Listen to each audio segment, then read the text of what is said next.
ustedes lo han dicho, digamos, estos meses que han pasado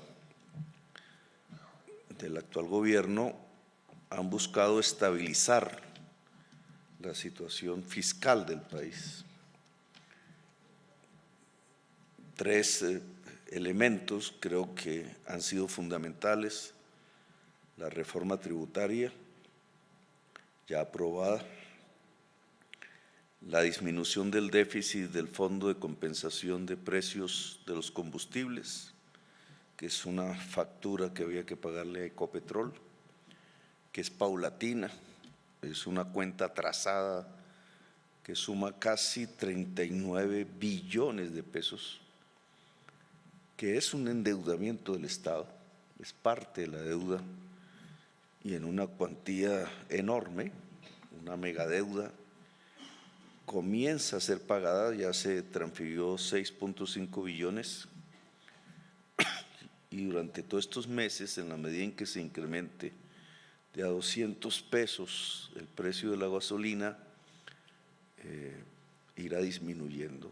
Y el tercer elemento es la transformación de la estructura de la deuda externa de Colombia, tratando de pasar deuda de corto plazo, muy abultada en este momento, hacia deuda de largo plazo, disminuyendo los requerimientos de corto plazo. Son los tres elementos con los cuales podemos decir que vamos resistiendo el hecho de un gran golpe contra las finanzas públicas, un déficit que alcanzó casi 8% del PIB. Nunca lo habíamos tenido en los años contemporáneos y nos permite mirar con tranquilidad lo que va a venir. Lo que va a venir, que ya se siente, por el lado negativo, indudablemente es una probabilidad alta de recesión mundial. Dependerá mucho de la tasa de interés internacional, sobre todo de los Estados Unidos, dependerá mucho de lo que suceda con la guerra en Ucrania, todas variables que no dependen de nosotros. Si la guerra se acortase, indudablemente tendríamos otra situación económica. Y yo sí creo que una de las posiciones internacionales de Colombia fundamental, en conjunto con los demás países latinoamericanos, es pedir que esa guerra cese. Ha sido nuestro objetivo. Se nos ha pedido que nos alinderemos.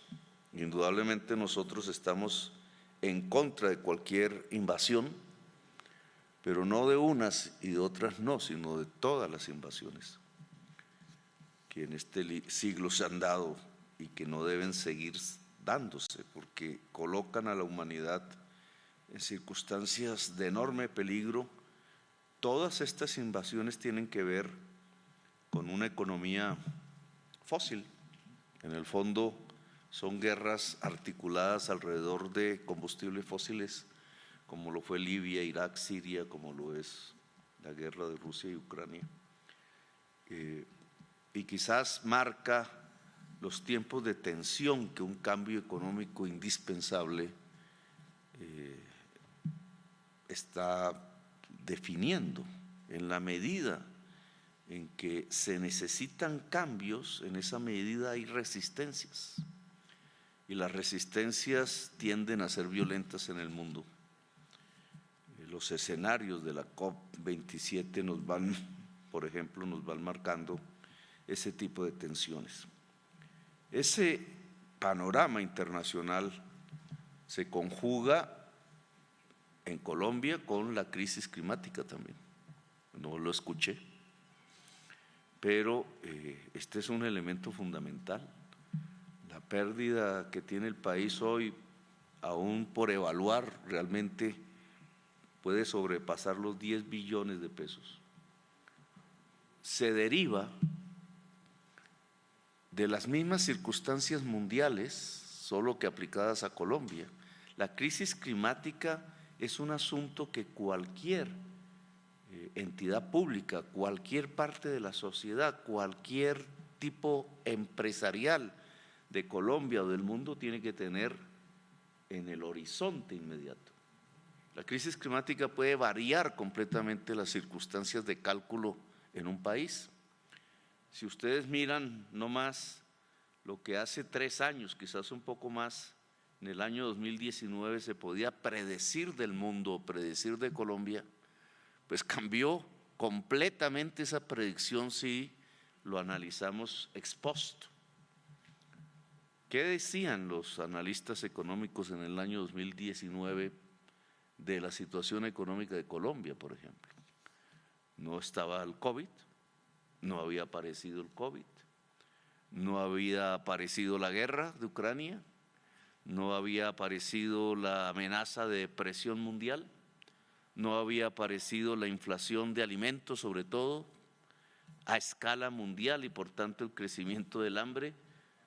En apenas 3 años, una serie de circunstancias contundentes, sustanciales, que no se tenían en cuenta, era imposible predecirlas, aparecieron.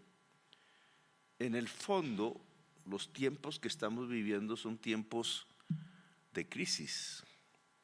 Y esa crisis no es coyuntural, esa crisis es estructural. Son los tiempos de una humanidad que vive bajo la imperiosa necesidad de cambiar su sistema económico si quiere sobrevivir. Y en esa contradicción entre vida e inercia se está moviendo la geopolítica, la política mundial, las discusiones mundiales, la conflictividad social del mundo de hoy, e indudablemente nuestro país hace parte de ello. Cuando corrientes migratorias apenas se contaban por personas, por centenares, por miles, hoy estamos hablando de decenas de millones y dentro de poco tiempo de centenares de millones. Centenares de millones de personas que quieren abandonar un lugar para irse a otro y que tienen un eje vector que es ni más ni menos la crisis climática. Por eso el gobierno ha querido transitar rápidamente hacia la adaptación de Colombia a las nuevas condiciones tecnológicas que habrá en el mundo, que ya se pueden medir, sentir y tocar, hacia un mundo en el que creo Colombia tiene muchas más probabilidades que en el actual. Claro, igual que en el mundo, nosotros nos tensionamos entre la vida y la inercia, con un grave problema: la inercia nos lleva a la extinción. Y aquí entonces lo que hay que escoger es relativamente fácil, solo que intereses, costumbres, formas tradicionales de la existencia económica, de la existencia social, generan las inercias. Tratan de demorar los cambios, porque en la selección entre vida e inercia, la palabra cambio se vuelve fundamental. Es que no solamente hay que cambiar a Colombia, hay que cambiar el mundo. Y ante eso están todos los dirigentes y las dirigentes políticas del mundo. Ante eso está todas las instituciones económicas, sean públicas, sean privadas del mundo. Estamos en tiempos que realmente son turbulentos. Yo les denomino de crisis estructural y en cierta forma el arte de los gobiernos hoy consiste en gobernar la crisis, en la gobernanza de la crisis. ¿Qué elementos podríamos llamar positivos aparecen en el escenario actual en la economía colombiana? Yo he visto 3, pueden ser más, claro. Indudablemente baja la tasa de desempleo en Colombia. Es un indicador objetivo. Para mí, el principal indicador que se debe tener en cuenta en la valoración de un sistema económico es su capacidad de empleo. Este indicador no está funcionando mal. Es probable que para el año entrante no funcione mal. sobre todo si podemos implementar políticas anticíclicas. Y este es un tema que tampoco escuché, pero que creo que debe ser formulado. Si lo que tenemos son unas expectativas de recesión, de depresión en el mundo, que van a afectar nuestra tasa de crecimiento económico medido como PIB, entonces la política económica del gobierno debe ser anticíclica, es decir, debe gastar en lo que puede reactivar la economía, medida en puestos de trabajo. Entonces, si uno pone como filtro los puestos de trabajo, hay sectores y ramas económicas que tienen más incidencia en los puestos de trabajo que otras. Sé que es una discusión, pero por ejemplo, si ustedes miran el sector minero energético y lo comparan con el de construcción o el de turismo, los dos últimos llevan la ventaja en intensidad de puestos de trabajo. Si no se mide la economía en puestos de trabajo, sino en dólares, el primero lleva la ventaja en términos de dólares. Si no se mide la economía ni en dólares ni en puestos de trabajo, sino en moléculas de CO2 equivalentes emitidas a la atmósfera, pues habría que pensarlo, habría que medirlo. Son las nuevas contabilidades de la economía actual que hay que tener en cuenta. El primer sector, el mineroenergético, es el responsable mayor de las emisiones de CO2. Por tanto, es el que nos lleva a escala mundial a una mayor tensión entre la vida y la inercia. Y entonces se trata de cambiar. El cambio se nos vuelve una palabra clave. Y el cambio en el sistema económico colombiano, con las variables que estamos observando, tiene que ver con volver nuestro sistema económico no solamente descarbonizado, sino intensivo en trabajo y en empleo. Y entonces habría que preguntarse cómo juegan las instituciones financieras en esa transformación. Las estadísticas hoy del PIB muestran que de las cosas que más crecen en la economía colombiana está la industria. Es un dato favorable, sobre todo porque la industria hace parte de la economía real, es decir, de la que construye riqueza. Hay partes de la economía que son esenciales y funcionales, pero no construyen en sí misma riqueza. Las que tienen que ver con transferencia de la riqueza y no creación de la riqueza. Por ejemplo, se discutía hace mucho que el Estado no es un creador de riqueza, sino es un transferidor de riqueza. Se discute que el sistema financiero no es un creador de riqueza en sí mismo, sino es un transferidor de la riqueza. ¿En dónde se crea la riqueza? En la producción. Y hoy es difícil poner el límite entre lo que es productivo y lo que no es productivo, pero la riqueza se crea en la producción, en la agricultura, en la industria, según nuestras cuentas nacionales, en la construcción, que es parte de la industria, en el turismo, en el comercio ya hay una transferencia de riqueza. Bueno, si cogemos este corazón en donde se crea la riqueza y ese corazón se expande, entonces creo que estaríamos dando en el blanco de lo que es una política anticíclica. ¿Cómo expandir la agricultura, la industria, la construcción y el turismo? ¿Cuál es la importancia del turismo? Que en el corto plazo puede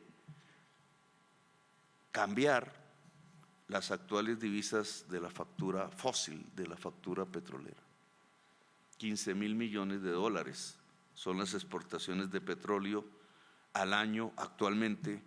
Si lográsemos tener una facturación por turismo cercana a esa cifra, tendríamos un éxito en relación a disminuir el riesgo que se cierne sobre nuestra balanza de pagos. Ese riesgo es cierto. Si, como dice la Agencia Internacional de Energía, la demanda de petróleo en el mundo bajará al 75% del actual en el año 2030, dentro de 7 años, en el mundo, los primeros petróleos en salir del mercado serán los pesados. Y Colombia es un país productor de petróleo pesado.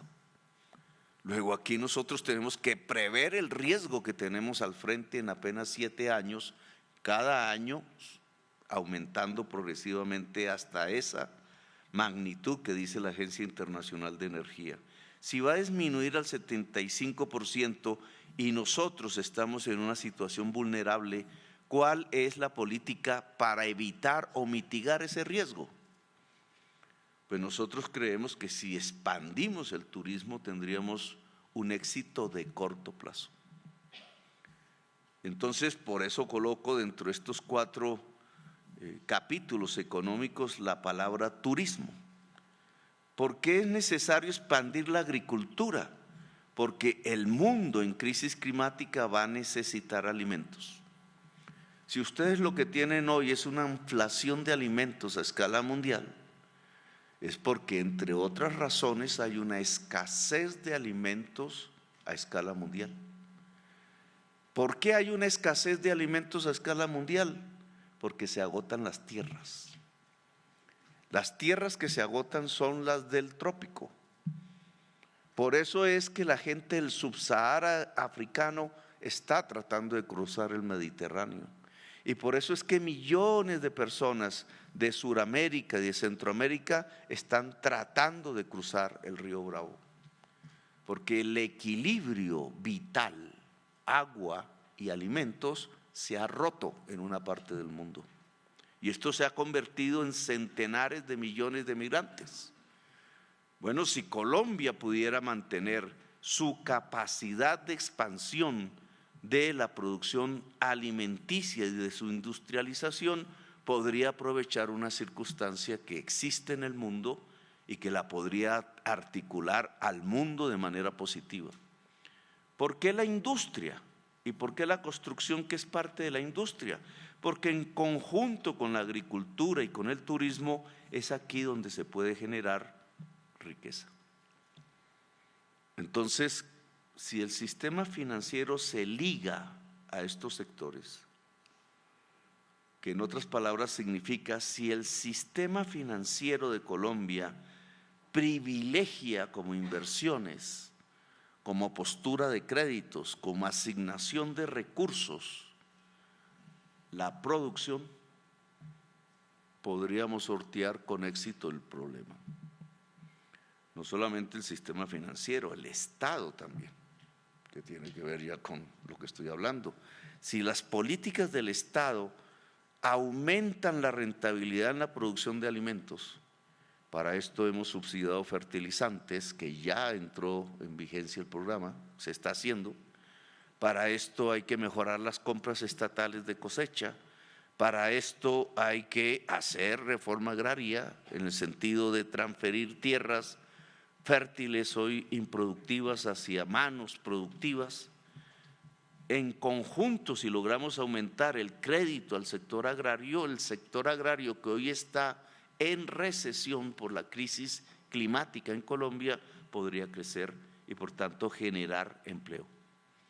Si lo mismo hacemos en la industria, el turismo y la construcción, lo que tendríamos es un crecimiento de empleo para el año entrante y una inversión de recursos financieros más sana que si no se logran estos objetivos. Es decir, si lo que tenemos es un sistema financiero autorreferenciado, es decir, que se invierte en sí mismo, generando burbujas que ya han estallado en otras partes del mundo. ¿Cómo evitar la burbuja en el sistema financiero? Es decir, que deje de invertir en sí mismo, fundamentalmente llevándolo a invertir en el sector creador de la riqueza y por tanto del empleo. Y esa es la propuesta que yo podría hacerles ahora terminando esta reunión de la ANIF, es cómo conjuntamente con el Estado el Estado produciendo políticas públicas que aumenten la rentabilidad en la agricultura, en la industria, en la construcción y en el turismo, puede ser un indicador que lleve al sistema financiero en su conjunto a invertir en estos mismos sectores prioritariamente. Si a esto se le agregan las transiciones en energías limpias, solo que yo veo que su financiación es más de carácter internacional que nacional, creo que podríamos sobreaguar perfectamente o por lo menos honorablemente las circunstancias de crisis que vienen de las tormentas perfectas que se están juntando: crisis climática, guerra, crecimiento del hambre y depresión en el mundo. No cualesquiera tormentas, son sustancialmente negativas, pero creo que ahí, sobreaguando en esas tormentas, podríamos cruzarlas, poniendo a Colombia en unas circunstancias que en mi opinión le son más favorables que el actual sistema económico. América del Sur tiene grandes capacidades de generación de energías limpias, descarbonizando sus estructuras productivas, podría perfectamente ser una de las regiones del mundo, quizás la región del mundo de mayor perspectiva, de mayor crecimiento, de mayores posibilidades en los años que están por venir. Eso implica integración, indudablemente, y eso implica creer en la posibilidad del cambio, no quedarse en la inercia. La inercia solo nos lleva a la muerte hoy en el mundo. El cambio hoy nos permite tener la opción de la vida si miramos estos conceptos bajo el prisma de la crisis climática. Y estas son, digamos, las opciones que me parece serían las más importantes para Colombia.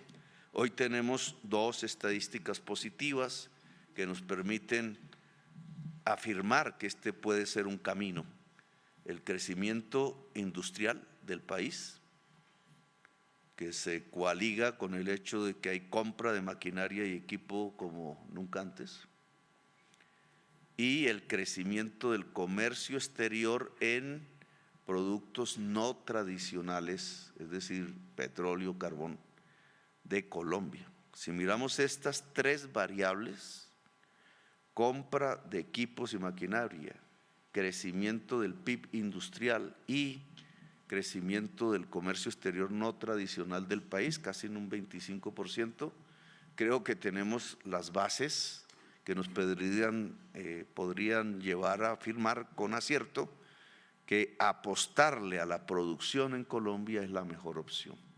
Gracias, muy amables.